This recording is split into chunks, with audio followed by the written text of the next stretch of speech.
It's Monday, December 20th. Tonight, teaching students business skills to prepare them to navigate this difficult economy. Next on North Carolina Now.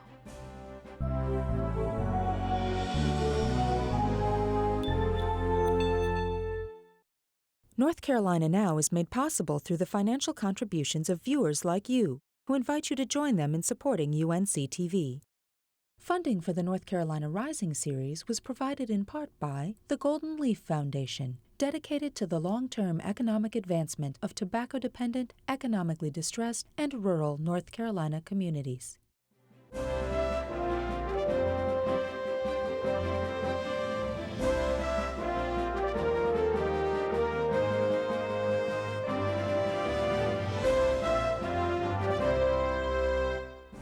Good evening, everyone. I'm Shannon Vickery. Thanks for joining us. Tonight on North Carolina Now, we'll ride along on the Navy's newest vessel, the USS Gravely. Then we'll see how two North Carolina marching bands are preparing to strut their stuff in one of the nation's most famous holiday parades. But first, helping entrepreneurs in rural parts of our state gain the skills to succeed. What does it take to be successful in business? A lot of us would like to know. In tonight's North Carolina Rising report, Elizabeth Wilder discovered there's an effort to teach entrepreneurial skills to help more startup businesses succeed in the western part of the state.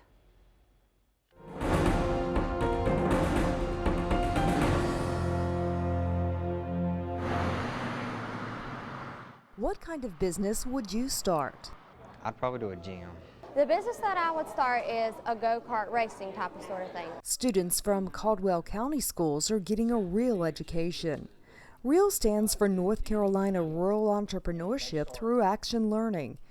It's a mouthful, but simply put, it teaches students skills for starting a business. My hope was for them to see that there's not a cookie cutter business out there, small business, that every small business has different challenges and they have to kind of dig in and find their way. Talks about your average square foot for a business.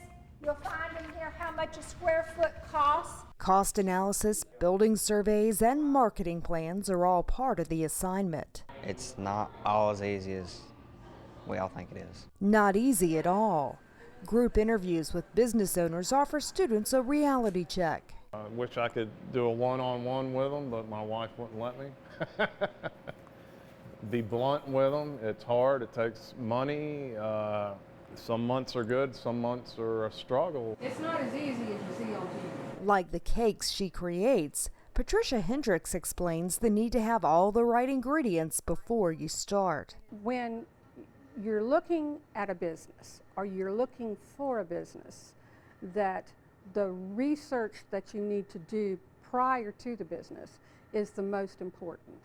Because when I opened my business, there were so many things that I did not know, and I had to find out the hard way. It was an easy decision to launch entrepreneurial studies at Western Carolina University, according to department head Dr. Bob Carlton. 90% of the new jobs being created are from small and medium-sized enterprises. So if you're trying to serve the need and the mission of the university and the mission of the College of Business of creating business-ready graduates who can hit the ground and make a difference in their community and for their own lives, it was just a natural. What isn't always natural is figuring out a way to take a good idea and turn it into something much more. First and foremost, they have to have the ability to recognize and create value for consumers. Whatever the product or service may be, it's got to be something that people will pay for. It is a one-stop shop for the university. The School of Engineering and Construction Management at Western Carolina then tries to take that idea and make it real. They recently redesigned packing for a North Carolina ornament maker. And as a result of these efforts, the company was able to keep its customer and deliver its product, stay in business and grow in North Carolina. That's where the university can be a very powerful tool. That translates into value for the region. The opportunities to grow technology and other businesses in these areas are just tremendous.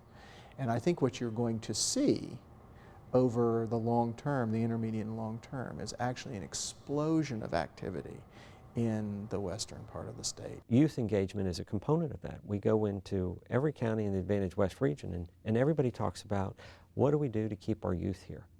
Well, entrepreneurial development is a way to do that. And so reaching out to the youth and teaching them about being an entrepreneur and what does that mean is very important. Scott Hamilton is president of AdvantageWest, the state's economic developer for North Carolina's 23 most western counties. Trying to find those initiatives that are going to be able to create jobs for the people of our region, to improve that quality of life. How do we go about doing that? In a challenging economy, it's a challenging opportunity to sit back and look at those types of initiatives that we would need in this region for this region to be successful. To encourage budding entrepreneurs, Hamilton convinced Google to sponsor a national contest called Juicy Ideas. In the 2010 competition, students had to use public data to create an application to help the local community. Asheville-outdoors.com brings convenience to outdoor adventure seekers visiting and living in western North Carolina. The team from Asheville-Buncombe Community College designed a site spotlighting hiking trails and other outdoor activities, and they nearly came out on top. We missed first place by 6/100ths of a point. That's as much as we know. And it was all down to the last judge. They were waiting for the last judge because it could have gone either way. Especially when you consider the competition. Stanford may have edged out AB Tech, but this community college team from Western North Carolina beat MIT. I think it proves no matter how small the community is or how big a community is, how well known it is or how well known it isn't. There's all sorts of things that can come out of it.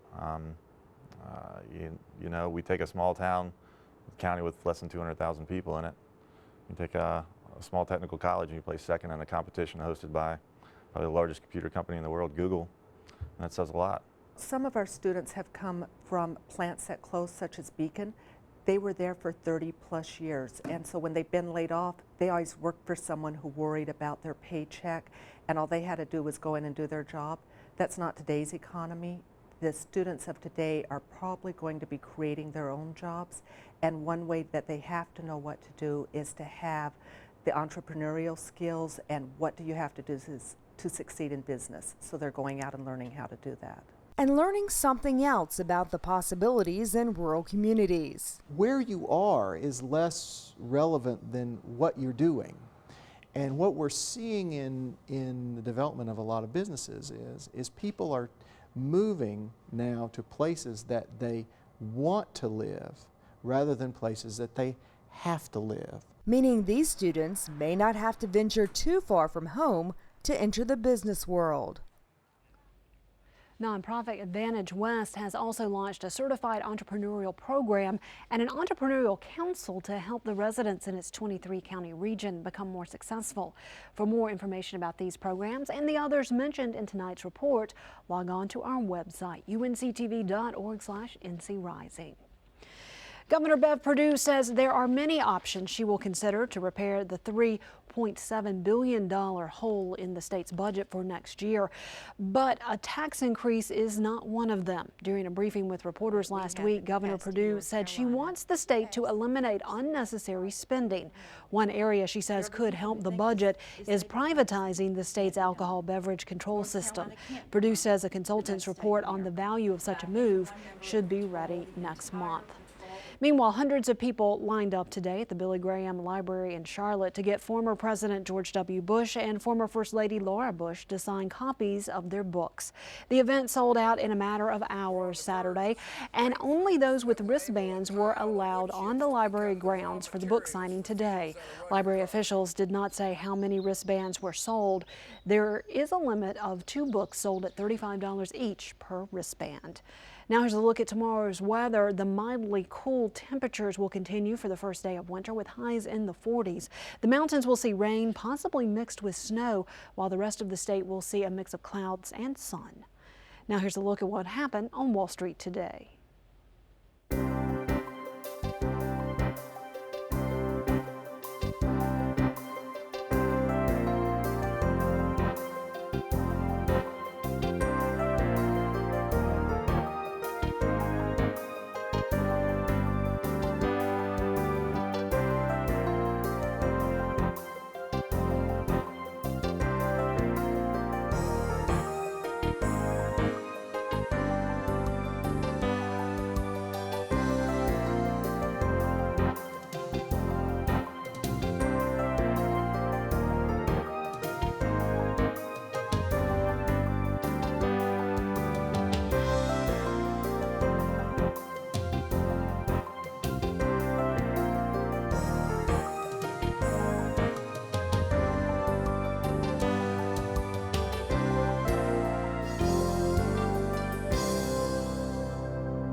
In 2008, the United States Navy commissioned the USS North Carolina submarine in Wilmington. After the celebration, the Navy announced it would be returning to the port city with more ships to bring into service. All this week, Jeff Smith brings us his series of reports on the newest ship to be commissioned in our state, the USS Gravely. Tonight, Jeff introduces us to this DDG class destroyer. The day starts on the pre-commissioned unit Gravely as the sun is still trying to rise to the sky. This DDG-107 Aegis-class destroyer is the newest and most expensive destroyer ever built by the United States Navy. It is loaded with the most high-tech tools and weapons available today. Gravely, being an Aegis destroyer, is built from the keel up to fight. Okay, from the electrical distribution system to the combat system itself to the engineering plant, the engines, the gas turbine engines, the steering gears you mentioned, everything is redundant in nature so that regardless of a system degradation, we can continue to fight this ship. Captain Douglas Kunzman is the commanding officer of the Gravely. He and Executive Officer Michael Witherspoon each have over 20 years of experience in the Navy. But on this ship, there are more fresh faces and new tasks to experience. It's a brand new ship named after an American hero, and it's a brand new crew where approximately about 140 of my 270 sailors do not have any sea experience at all operating aboard a vessel of this type. Bridge has control, all engines ahead. Standard for 14 knots, bridge has control. It is not necessarily the ship that's the challenge. The majority of our sailors are young men and women who just joined the Navy from all over this country. I would say 70% of our sailors are brand new and just joined the Navy.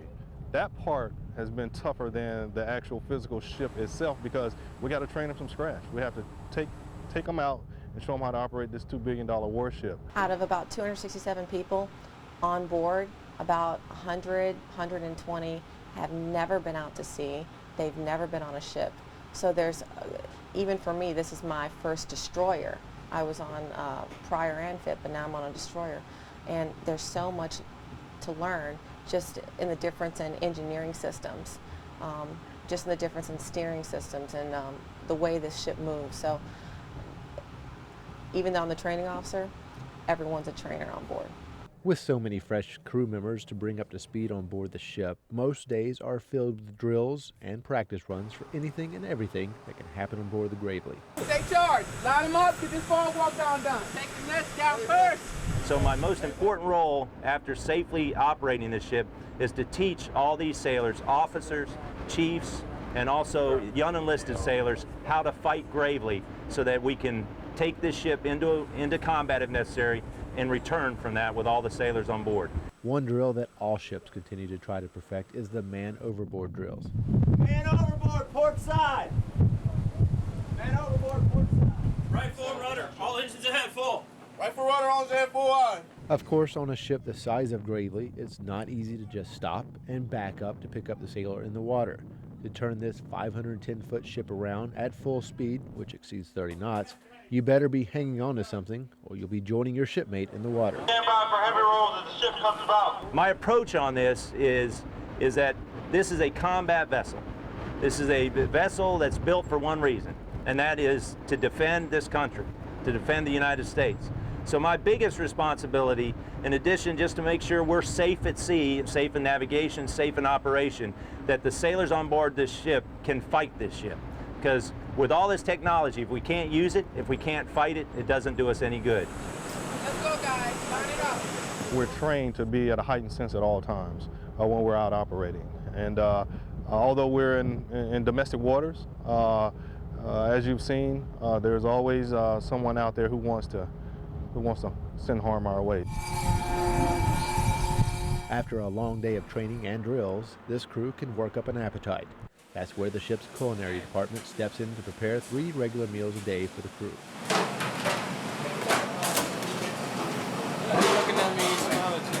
In order to get all of these men and women fed in an orderly manner, the culinary staff must make sure they have everything they need on board.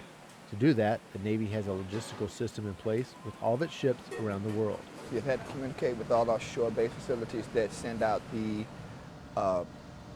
food ships, and we do underway replenishments, which is a challenge, and The biggest thing now is we have to keep a certain amount of food on board, normally 30 days.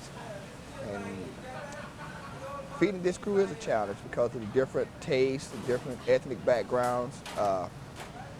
It's challenging, so that's why the Navy had their standard core menu. So we prepare it this way, and we have the condiments on the table, and then the patron can season and taste it to his liking. Every meal is designed to fill and energize the sailors. Each day brings a varied menu, and of course, there are certain favorites of the crew. Oh, my steak and crab leg meal, yes. Surf and turf is always good. And then on Saturdays we have the peach and wings. That's always a hit. And Thursdays we serve the traditional taco. We call it Taco Thursday. While the majority of the food is consumed, there is still plenty of waste that is produced on a daily basis. Since there's only so much room on board any ship, there's a procedure in place for removal. We separate it with plastic, metals, and we call wet garbage. And we take our wet garbage down to our pulper room, where it is fed into the machine, and it pulps it to a fine liquid, and it's pumped over the side where there's no harm to the environment. And then we keep plastic on station, and we melt it into what we call hockey pucks, and then we keep metals, cans, on station until we pull it to a port, and then we just offload it. Like with the need for more food, the Gravely is able to replenish itself with all necessities while underway. We have the ability to tie up alongside of one of our supply ships, what we call oilers, logistics ships, and to be able to take on fuel, take on supplies, fresh fruits and vegetables, and to be able to helo on mail and cargo. At the end of the day, the crew of the USS Gravely have successfully trained, been fed, and taken this high-tech warship through its paces. While the sailors may get rest tonight, there's always a possible threat awaiting them tomorrow, which is why everyone on board depends on Captain Kunzman to have them ready to defend their ship. My responsibility to make sure that this crew is well trained and the ship is able to fight. That is my top priority, and that's why you see so much effort on my part to make sure that all the way from the bridge, the officers that are driving the ship, to the navigating this ship, to those down in combat that essentially will push the button to defend this ship, are well trained and able to execute that without even thinking about it. Because if they're trained right, they will fight right. Tomorrow, Jeff will introduce us to the man who blazed the trail for all African Americans in the Navy's command and is now the namesake of the USS Gravely. For more information on this series, log on to our website, www.unctv.org/NCNow. While most of us are taking it easy on New Year's Day, two groups of students from our state will be in the worldwide spotlight. Rob Holliday shows us how 2011 will be a new year the groups will never forget. Football season is over in Cullowhee. The stadium's empty, the action on the field gone. Mark time, Mark. Even still, one group on campus is preparing for a Super Bowl. It's the most incredible thing I've probably ever done in my life, to be able to go to the Rose Bowl parade. In the marching band universe, few things bring more prominence than Pasadena, California, and the Tournament of Roses parade on New Year's Day. You're going to be on, every network. You're going to be televised throughout the world. I can't imagine there being more recognition, for a university band than that. A drumbeat of success has been steadily building for Western Carolina University's Pride of the Mountains band. Soon after the group won the Sutler Trophy, marching band's top national honor, came the Tournament of Roses invitation. Having any band from North Carolina in the Tournament of Roses parade is in and of itself a big deal. But this year the action is twice as nice because in addition to the Catamount's from Western Carolina University, the Eagles from North Carolina Central University are also Pasadena bound. Two bands from the same state and the same year heading to the West Coast in one of the world's biggest stages. They normally do not want two bands in the same region. And so they really were looking at both groups and they just had to have both of us. So that says a lot more than to just take one and not the other. Usually they take about maybe 15 or 16 bands from throughout the world. That's not just the United States, that's the world. Both band directors are putting their universities on parade in Pasadena for the first time. Each band has a special style that could have helped seal the summons from California. We use a whole rock band inside the marching band. So that's what makes it unique. So we play stuff nobody plays. Western Carolina will march 391 strong on New Year's Day, and NC Central's Sound Machine will send about 225 members. The Eagles do a mix of corps-style fast marching and the high-step traditional march style associated with historically black institutions. That's what makes us different. We're not locked into one type of music that's going to have one type of tempo or one type of feel when you have different marching styles. Whether it's high step or low step, one thing's certain, there will be a lot of steps in Pasadena. 6 miles is a big stretch, especially because I heard some of it is uphill. And stopping for a breather isn't really an option. I'd say it's definitely more difficult to march a parade than it is a show. In the show, you have between songs, you have time to stop and catch your breath and go again. Here you just keep on going. When bands stop, what happens, it slows the back end of the parade, and then the whole event can stretch to an hour to 2 hours over the intended time. Which both bands no doubt want to avoid. That's why fitness has been fashionable in both Cullowhee and Durham. No one wants to show up on the big stage out of shape. Every morning, 50 push-ups. Before I go to bed, 50 push-ups, just in case. It's taken over a lot. We try to get people to do at least 3,000 to 5,000 steps a day. Trying to eat right, don't just eat and go home and just sit down. So I know me and my boyfriend, we work out at night sometime before we go home and everything. For those who tote the heavy things, the strength training is especially important. The pain just kind of starts in your shoulder and then works its way down to your back, and it's like you really carry this instrument with your abdominals and all your back muscles and everything.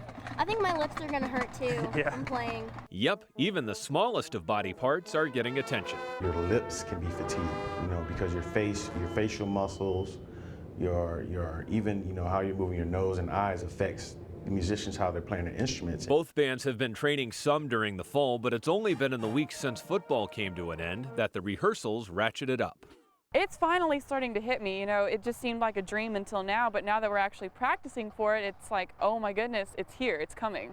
We got to get ready. Trying to simulate the width and length they'll be forming in Pasadena isn't easy on narrow tracks and streets. Both bands made plans to close local roads for special practice sessions.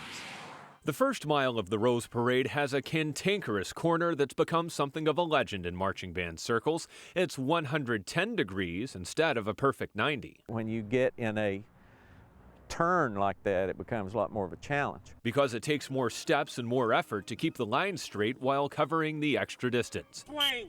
Both bands are trying to take the challenge and stride. What a lot of the band directors who've done the parade, not just once, not just twice, that are part of the Rose Parade fraternity, they say just turn a corner. Western Carolina and NC Central have both made arrangements to ship their luggage and instruments to California by truck, saving nearly $100,000 in airline baggage fees. People still milling about what will be the parade route. With coverage from several American networks and expansion into Asian markets this year, viewership of the Rose Parade is predicted to reach the 2 billion mark. No doubt an off-the-charts opportunity for visibility. Having the entire world be able to see this, not just a couple of people from your city or your state. Everybody knows about UNC and state. They don't know about how great these other universities are. And all of a sudden you see this great band from this little university and you start going, wow, this is a name I need to remember. It's the memories and experiences that make a trip to Pasadena's Tournament of Roses so special. Not all of them come from the marching itself. It's a different thing when you can see the California mountains and then right on the other side the Pacific Ocean at the same time. And a lot of these students have never experienced that. It's a different culture in California, particularly Southern California. And for them to get to experience that, that's really what education's about. To be able to learn what other people think and how they do things. I think that's very important for us. More than the excitement of being on worldwide display or the thrill of covering 6 miles in grand fashion, it's the feeling of pride the students are getting that will probably resonate loudest. I've never been famous, never done anything by myself, I've never done anything worth mentioning. So for me to be able to be a part of something, I'm extremely proud. The Rose Parade begins at 11 a.m. Eastern Time on New Year's Day on several networks, including ABC, NBC, and HGTV. Raleigh's Broughton High School has been selected to march in next year's Rose Parade. That's our show for tonight. Thanks for watching. Have a great evening, everyone.